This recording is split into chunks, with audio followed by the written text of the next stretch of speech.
Hoy veremos si existe la casualidad o no. Continuamos con el estudio del libro de Ruth. En el primer capítulo vimos que la familia de Noemí se traslada de Belén a Moab a causa del hambre. Noemí pierde a su marido y a sus hijos en el tiempo que está en Moab y decide regresar sola a Judá, su tierra. Tiene 2 nueras moabitas, Orfa, que se queda en Moab, y la otra, Ruth, que decide ir con su suegra.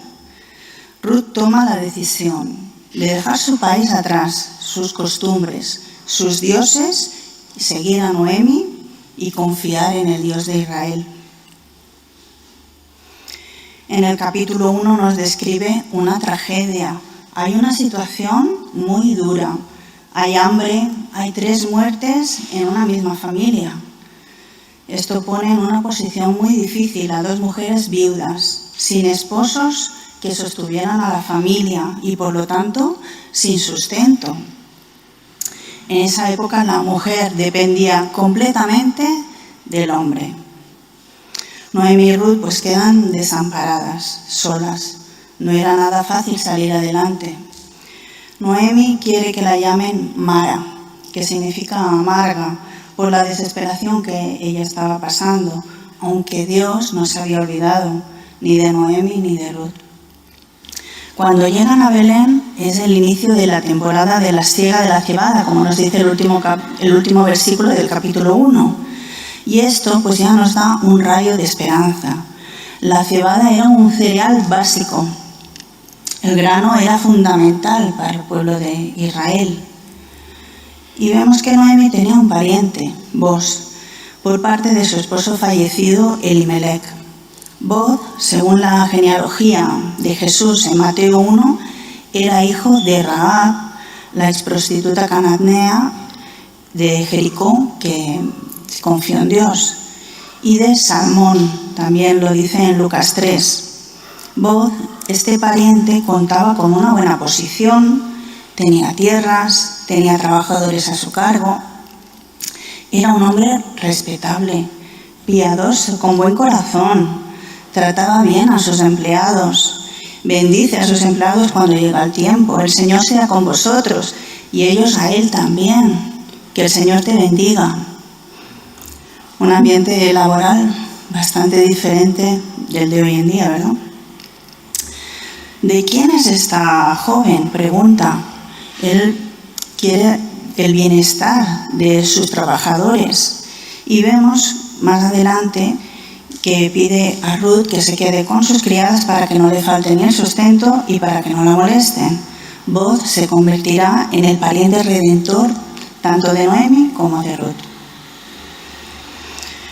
Noemí y Ruth estaban en una situación complicada, dolorosa. Necesitaban conseguir alimento. Ruth quiere ir a buscar trabajo y pide a Noemí que la deje ir a espigar. Seguramente había escuchado sobre la ley que había para ayudar a los necesitados. En el libro de Levítico, capítulo 19, 9 y 10, nos dice: cuando sigues la mies de tu tierra, no segarás hasta los últimos rincones de tu campo, ni espigarás el sobrante de tu mies. Tampoco rebuscarás tu viña, ni recogerás el fruto caído de tu viña. Lo dejarás para el pobre y para el forastero. Yo soy el Señor vuestro Dios. Cuando se segaba el campo, se debía permitir a los huérfanos, a los extranjeros, a los pobres y a las viudas recoger las sobras del grano que caían, de coger las espigas. Era lo que les había caído a los segadores después de segar el campo. Espigar era rebuscar lo que quedaba por el suelo. Ruth, que aunque tenía el derecho de ir a espigar, era viuda, era pobre y era extranjera. Pide permiso, tanto a Noemí como al encargado del campo, como dice el versículo 2. Te ruego que me dejes ir al campo a recoger espigas en pos de aquel a cuyos ojos hay gracia. Ruth ha estado espigando todo el día. Ha sido una jornada de duro trabajo y el capataz ha visto su esfuerzo. E informa a Boz, el dueño del campo, cuando llega para supervisar la siega y pregunta quién es la joven. Boaz conocía a sus trabajadores y Ruth era la primera vez que la veía en el campo. Era una cara desconocida para él. En pocos versículos nos damos cuenta del carácter de Ruth. Es leal a Noemi, vemos su humildad, es respetuosa, comprometida, esforzada, trabajadora. Pero lo curioso es que Ruth va a espigar al campo del pariente de Noemi. ¿Suerte, casualidad o más bien providencia de Dios? Dios tenía un plan y estaba guiando a Ruth. Puede parecer que sea coincidencia, el azar o la suerte, pero es Dios quien dirige todo.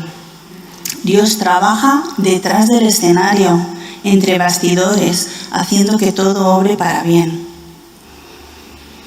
Algunas veces podemos pensar que Dios se ha olvidado de nosotros, que no le importa lo que pasemos, sobre todo cuando estamos en un momento complicado, pero no es así. Dios está a nuestro lado y tiene todo un propósito. Es cuando más necesitamos confiar en Él y esperar. Mirad la confianza que tenía el rey David en el Salmo 37, 25. Yo fui joven y ya soy viejo y no he visto al justo desamparado ni a su descendencia mendigando pan. Veamos qué es la providencia de Dios. Es Dios que ve con anticipación lo que necesitamos y organiza todo para esa necesidad. Es Dios que va por delante. Hay que aclarar que, por ejemplo, los deístas creen en Dios, creen que Dios creó el universo, pero cuando terminó la creación se desentendió, se lavó las manos. Es muy diferente a la postura ateísta, donde pensamos que Dios creó el universo, pero Él la sigue sosteniendo, se involucra en su creación, está comprometido con ella y está activo en el mundo. ¿Qué pensaríamos si un hombre procrea a un hijo y luego se desentiende? Pensaríamos que no es un buen padre, ¿verdad? Un buen padre se preocupa por las necesidades de su hijo. Si Dios creó la tierra, los cielos, los animales, las plantas, al ser humano, ¿por qué se tendría que desentender de su creación? Dios no se ha olvidado de su creación, Él la cuida continuamente. La providencia de Dios es el control que Él tiene sobre todo lo que pasa en el universo. Dios es el que hace que caiga lluvia, el que nieve, que crezcan las plantas. Sabe cuándo tenemos que nacer y cuándo vamos a morir. Tiene nuestros días contados, no se le escapa nada. Todo está bajo su cuidado. Recordemos la historia de José, lo que sufrió a causa de sus hermanos. Fue vendido como esclavo, enviado a Egipto, acusado injustamente por la esposa de Potifar, los años que estuvo en prisión, olvidado. Pero José llega a entender que todo esto formaba parte del plan de Dios y así poder salvar a sus familiares del hambre que estaban pasando. Génesis 45, 7 y 8 dice: «Y Dios me envió delante de vosotros para preservaros un remanente en la tierra y para guardaros con vida mediante una gran liberación. Ahora pues, no fuisteis vosotros los que me enviasteis aquí, sino Dios. Y Él me ha puesto por padre de Faraón y señor de toda su casa y gobernador sobre toda la tierra de Egipto». José vio la mano de Dios en todo lo que había sucedido. El Señor estuvo a su lado y lo cuidó. Todo lo que nos sucede a lo largo de nuestra vida, tanto bueno como malo, puede ser usado por Dios para hacer algo mayor, algo mejor. Nos gusta que nos pasen cosas buenas, ¿verdad? A todos, pero no nos gusta cuando nos pasan situaciones difíciles, de enfermedad, pérdidas, necesidades económicas, necesidades emocionales. Pero Dios lo puede usar para transformarnos, para cambiar nuestro corazón, para prepararnos para el cielo. Romanos 8, 28, y sabemos que para los que aman a Dios todas las cosas cooperan para bien. Esto es para los que son llamados conforme a su propósito. Es Dios el que provee un familiar a Noemi. Es Dios el que provee ese campo en concreto. Es Dios el que guía a Ruth a esa tierra. En Mateo 6:26 dice el Señor, Jesús dijo, mirad, las aves del cielo que no siembran, ni siegan, ni recogen en graneros, y sin embargo vuestro Padre Celestial las alimenta. ¿No sois vosotros de mucho más valor que ellas? Si Dios sostiene a su creación y se preocupa por ello, también a nosotros nos cuidará y nos sostendrá, ¿no? Hay un aspecto que hay que dejar claro y es la providencia de Dios y la responsabilidad humana. Dios permite que el hombre haga cosas, aunque estén fuera de su voluntad. No somos robots que vamos por un caminito fijo, ¿verdad? Y aunque Dios tiene el control y permite que a veces nos desviemos, el hombre siempre es responsable ante Dios de sus actos. Vemos la providencia de Dios en el caso de Ruth y Noemí, pero también vemos que Ruth no esperó sentada a que cayera el alimento del cielo.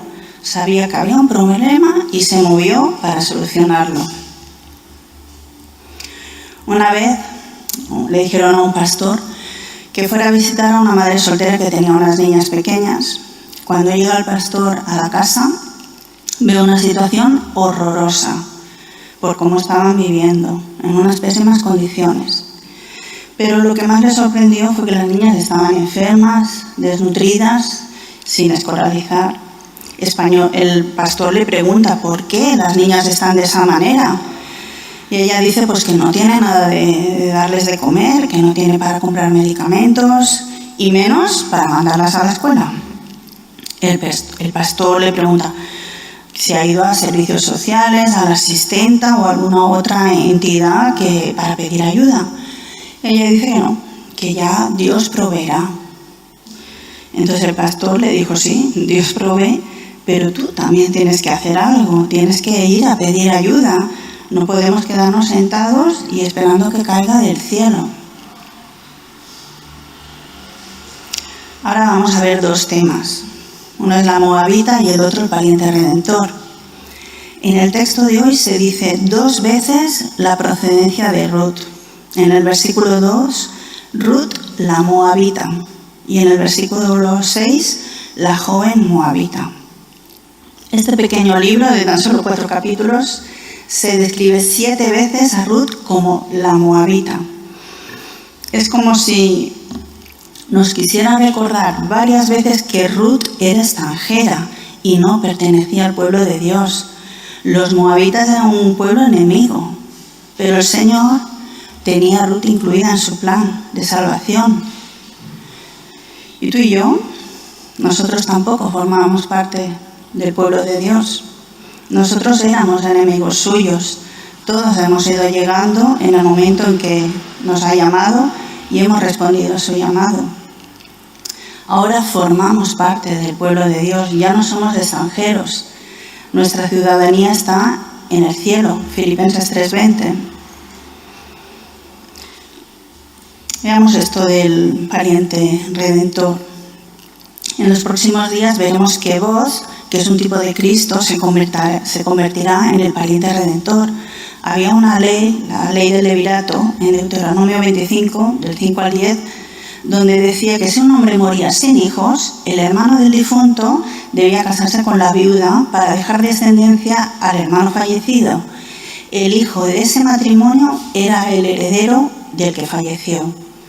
También había una ley en Levítico 25 donde decía que si una persona empobrecía, un pariente cercano podía redimir la tierra y comprarla de nuevo para conservarla en la familia. Boaz será el que compre la herencia del familiar que ha fallecido, en este caso Elimelech, el esposo de Noemí. Boaz liberará a Noemí y a Ruth de un sufrimiento, se solucionará un problema. Boaz será el redentor de estas 2 mujeres viudas, solas y pobres. Nosotros también necesitamos un redentor. El ser humano es esclavo del pecado y necesitamos que alguien nos libere. Romanos 3, 23 y 24, dice: por cuanto todos pecaron y no alcanzaron la gloria de Dios, siendo justificados gratuitamente por su gracia, por medio de la redención que es en Cristo Jesús. Si nos hemos arrepentido de nuestros pecados y hemos puesto la fe en Jesucristo, ahora tenemos un Redentor. Jesucristo es nuestro Redentor. Dios Padre envió a su Hijo al mundo para que fuera nuestro Redentor. Fue Jesucristo quien nos compró por un precio muy alto en la cruz. Fue Jesucristo el que cargó en sus hombros el peso de nuestros pecados. Fue Jesucristo el que nos justificó. Fue Jesucristo el que pagó con su sangre la deuda que teníamos con Dios. Fue Jesucristo el que nos liberó del pecado y de la muerte. Y gracias a ello ahora tenemos paz con Dios. Es por Jesucristo que tenemos el perdón total de nuestros pecados. Jesucristo nos ha liberado de la esclavitud del pecado. ¿Y por qué hizo todo esto Jesucristo? Pues por amor a nosotros. Ahora le pertenecemos a Dios. Somos sus parientes. Hemos sido adoptados. Somos sus hijos. Tenemos al Espíritu Santo. Nos ha dado vida eterna. Y estaremos con Él por siempre. No hay nada que nos pueda separar de su amor. ¿Te parece poco lo que ha hecho el Señor por ti y por mí? ¿Cómo no estar agradecidos? Los no creyentes pues creen en el azar, en la suerte, en la casualidad o el destino. Pero la verdad es que no existen la casualidad ni la suerte ni nada de eso. Dios tiene el control y participa en todo lo que ha creado. Noemi y Ruth perdieron todo, pero no perdieron su fe y su confianza en Dios. Siguieron adelante, hicieron su parte y el Señor las fue guiando. Nosotros, ante pérdidas familiares, de amigos, de trabajo, de salud, sigamos adelante, tengamos paciencia y sigamos confiando en el Señor. Él es quien gobierna. Nosotros no podemos entender todo mientras estemos en este mundo. Lo único que podemos hacer es seguir confiando en el Señor. Salmo 4:8 dice: en paz me acostaré y así también dormiré, porque solo tú, Señor, me haces habitar seguro. Dios obra en cualquier detalle de nuestra vida. Hagamos nuestra parte y dejemos el resto a Dios. Dios tiene un plan. Él no improvisa. Y este plan lo llevará a cabo hasta el final para su gloria y también para el bien de su pueblo. Una frase de Agustín de Hipona dice: confía tu pasado a la misericordia de Dios, tu presente al amor de Dios y tu futuro a la providencia de Dios. Dios quiso restaurar a Noemi y a Ruth, al igual que a ti y a mí. Nos incluyó en su plan de redención. ¿Cuántas gracias tenemos que darle? Dios os bendiga. Gracias. Gracias, Eva, por este mensaje y sin duda pues el Señor nos llama a responder, ¿verdad? Porque todos los que estamos aquí, cuando miramos al pasado, podemos pensar, ¿no?, en la providencia de Dios, repasamos nuestras vidas y nos damos cuenta que sin quererlo, sin saberlo, el Señor estaba moviendo las cosas para traernos hasta el punto donde estamos hoy. Y aquí estamos gente de medio mundo, ¿verdad? En una población Vilanova pequeñita de Cataluña, por la providencia de Dios. La semana que viene, este es un tema muy importante, seguiremos reflexionando sobre la provisión de Dios en este caso. ¿Por qué? Porque es un tema muy importante, porque si estamos aquí orando es porque confiamos en la providencia y en la provisión de Dios, realmente. Así que vamos ahora a responder al Señor en oración. Lo que hemos escuchado a través de Eva, también pensando en nuestra propia vida. Vamos a orar al Señor, vamos a responderle y vamos a también a seguirle pidiendo que nos ayude en todo.